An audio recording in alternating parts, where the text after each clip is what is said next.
ఒక ముద్దంతా ఉంది. ఆ ముద్ద పగిలి అప్పుడు ఇదంతా ఏర్పడింది అనుకుంటే, ఏదన్నా ఒకటి పగిలేది బాల్స్ లాగా పగులుతుందా?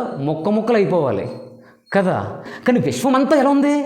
బాల్స్ లాగా ఉంది. అన్నిటికీ పర్ఫెక్ట్ షేప్. ప్లానెట్స్ అయినా, శాటిలైట్స్ అయినా, స్టార్స్ అయినా.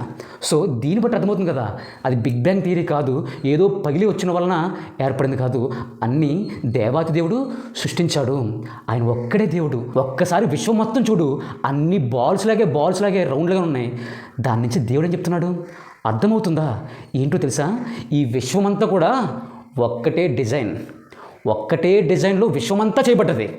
ఒక్కసారి చూడు, ఇది సైంటిఫికల్లీ ప్రూవ్డ్. నేనేదో మాటగా చెప్పట్లేదు. ఏ ప్లానెట్స్ అయినా, శాటిలైట్ అయినా, ఏదైనా సరే అన్ని రౌండ్ బాల్సే.